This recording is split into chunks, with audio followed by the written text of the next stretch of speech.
दर्शकों, आज जो खबर हम आपके लिए लेकर आए हैं वो खबर और कोई चैनल आपको नहीं दिखाएगा। गोदी मीडिया की तो हिम्मत ही नहीं है, लेकिन हमारा दावा है कि सेक्युलर नजर आने वाला मीडिया भी आपको ये खबर नहीं दिखा सकता। 2 दिन हो गए हैं, एक बड़ा खुलासा हुआ है, लेकिन अभी तक किसी मीडिया की हिम्मत नहीं कि ये खबर आपको दिखा दे। एक बड़ी खबर आई है कि बीजेपी को चुनाव में जिताने के लिए आरएसएस बम धमाके करवाता है और संघ मुख्यालय में हथियारों का जखीरा है, ये एक सवाल है।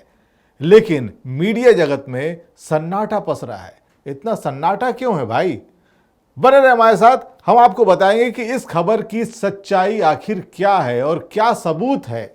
दर्शकों, आपको बता दें कि यह आशंका हमेशा से व्यक्त की जाती रही है कि आखिर ठीक चुनाव से पहले कहां से आ जाता है इतनी भारी मात्रा में विस्फोटक और क्यों होने लगती है आतंकी घटनाएं। और यह खुलासा किया है आरएसएस के ही एक स्वयंसेवक ने। कौन है वो स्वयंसेवक और उसने क्या सबूत दिए हैं, ये भी आपको बताएंगे। लेकिन उससे पहले बीती कुछ घटनाओं पर नजर डालना जरूरी है। आपको याद होगा, महाराष्ट्र के मालेगांव में जो बम ब्लास्ट हुआ था, वो मोटरसाइकिल वर्तमान भोपाल की सांसद प्रज्ञा ठाकुर की थी। अजमेर दरगाह ब्लास्ट मामले में भी प्रज्ञा ठाकुर का नाम आया था। इसके अलावा 27 फरवरी 2022 को प्रयागराज में हुए बम धमाके में एक युवक की मौत हो गई। बताया गया कि वो 2 युवक साइकिल पर देशी बम लेकर जा रहे थे। इस दौरान बम नीचे गिर गया, जिसके बाद जोरदार धमाका हो गया। इसके पहले 8 अगस्त 1993 का वो दिन था जब चेन्नई में आरएसएस के दफ्तर में बम ब्लास्ट हुआ था और 11 स्वयंसेवकों की जान चली गई थी। इसमें से 5 संघ के प्रचारक थे। मई 2019 को केरल के कुन्नूर जिले में पुलिस को आरएसएस कार्यकर्ता के घर से 7 तलवारें, एक कुल्हाड़ी और एक लोहे की छड़ के अलावा भारी मात्रा में बम बनाने का सामान मिला था। पुलिस ने इस संबंध में विस्फोटक पदार्थ अधिनियम और हथियार अधिनियम के तहत मामला भी दर्ज किया था।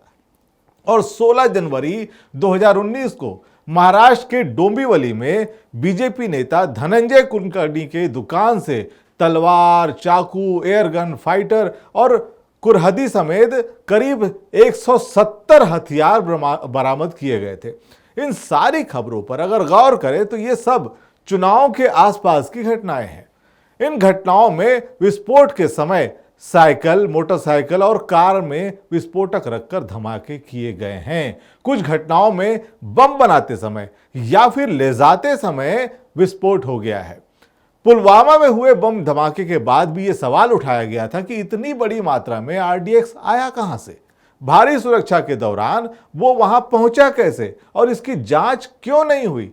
तो अब सुनिए, आखिर क्यों नहीं हुआ ये सब।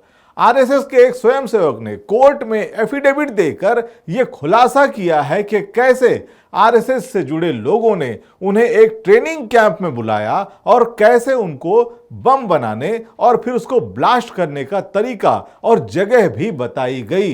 इस एफिडेविट को पढ़ते समय आपको लगेगा जैसे कोई ऐसी फिल्म देख रहे हैं जो आतंकी घटना पर बनी हुई है। यह सीन आपने सिर्फ वेब सीरीज या फिल्मों में देखा होगा, जिसको इस समय स्वयंसेवक ने खुद अपनी आंखों से देखा।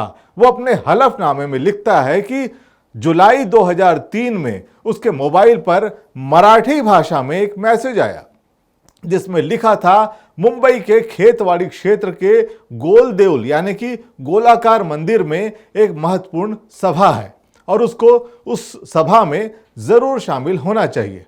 वो बैठक में पहुंचा तो वहां सिर्फ 2 ही लोग थे, आरएसएस मेंबर मिलिंद परांडे और उसके करीबी सहयोगी विहिप महाराष्ट्र प्रांत के नेता।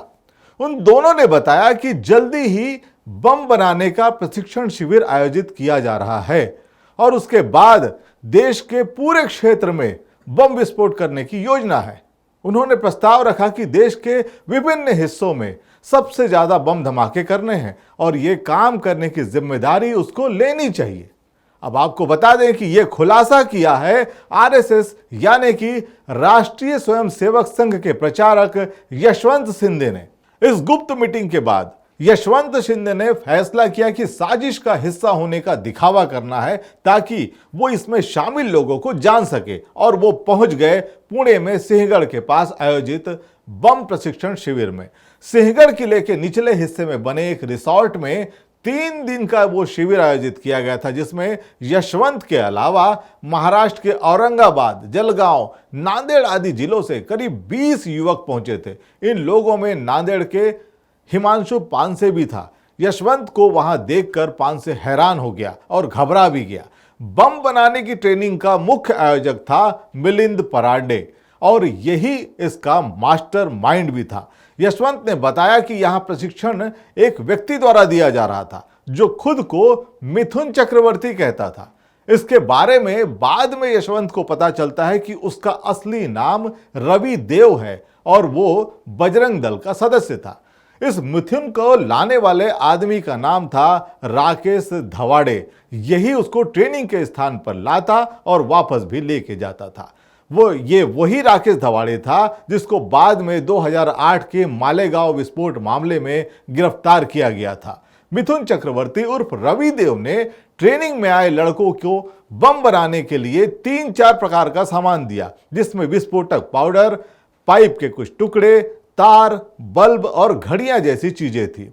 यशवंत आगे बताता है कि इस ट्रेनिंग के दौरान एक बार कैंप में एक बड़ा हादसा होते होते टल गया। मिथुन चक्रवर्ती की गलती से अधजली माचिस की तीली विस्फोटक पाउडर के बहुत नजदीक गिर गई थी। तब मिथुन चक्रवर्ती उर्फ रवि जोर से चिल्लाता है, कांड होते होते बच गया। ट्रेनिंग के बाद वो लोग इन लड़कों को एक गाड़ी में बिठाकर सुनसान जंगल में ले गए। यहां पर बम ब्लास्ट का रिहर्सल करके बमों को टेस्ट भी करना था। आगे यशवंत शिंदे बताता है कि लड़कों को एक छोटा सा गड्ढा खोदने के लिए बोला गया और फिर उसमें टाइमर के साथ बम डाल दिया गया। फिर ट्रेनर ने लड़कों से कहा कि गड्ढे को मिट्टी और बड़े पत्थरों से ढक दे और बम का विस्फोट कर दे। बटन दबाते ही बड़ा धमाका हुआ और बड़े बड़े धमाकों से पत्थर दूर दूर तक फैल गए। उनका यह प्रशिक्षण सफल हो गया था। इस ट्रेनिंग शिविर के बाद यशवंत शिंदे कई बार नांदेड़ गया और हिमांशु पानसे को यह समझाने का प्रयास किया कि वो बम विस्फोट में शामिल न हो, क्योंकि ये सब चुनाव में बीजेपी को जिताने के लिए संघ परिवार की साजिश है। लेकिन हिमांशु शायद नेताओं के प्रेशर में था और उसने महाराष्ट्र के मराठवाड़ा क्षेत्र में 3 बड़े बम धमाके किए थे। उसकी योजना औरंगाबाद की मुख्य मस्जिद में बड़ा धमाका करने की थी, लेकिन उस विस्फोट के लिए बम बनाते समय ही 2006 में नांदेड़ में उसकी जान चली गई। इस धमाके में उसका साथी कोंडावर भी उसकी भी मौत हो गई थी।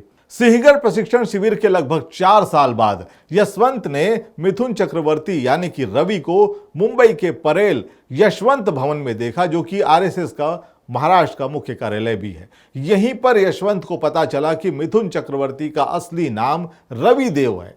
यशवंत शिंदे के इस हलफनामे को महाराष्ट्र कांग्रेस के अध्यक्ष नाना पटोले ने ट्वीट कर दिया है। यशवंत शिंदे सरकारी गवाह बनने का प्रस्ताव रखा है और अब सरकार ही बीजेपी की हो तो उसके इस प्रस्ताव पर कौन विचार करेगा, ये देखने वाली बात है। फिलहाल यह हलफनामा उन्होंने कोर्ट में दाखिल कर दिया है। दर्शकों, सिर्फ यशवंत शिंदे का यह हलफनामा ही नहीं बल्कि ऐसी कई घटनाएं हैं जो आरएसएस को कटघरे में लाती हैं। लेकिन जिस मीडिया को आप भारी दाम चुकाकर देखते हैं वो मीडिया आपको ये सब कभी नहीं बताएगा। एनडीटीवी की पूर्व पत्रकार आरफा खानम शेरवानी लिखती हैं कि आरएसएस प्रचारक ने दावा किया है कि बीजेपी को चुनाव जितवाने के लिए आरएसएस बम धमाके प्लान करता है। इस खबर को कितने चैनलों ने जगह दी? इतना सन्नाटा क्यों है भाई? दर्शकों, आपको बता दें कि एक और खबर है जो ये सोचने को मजबूर करती है कि क्या संघ मुख्यालय में हथियारों का जखीरा है। बने रहिए हमारे साथ और इंतजार कीजिए कार्यक्रम के अगले हिस्से का।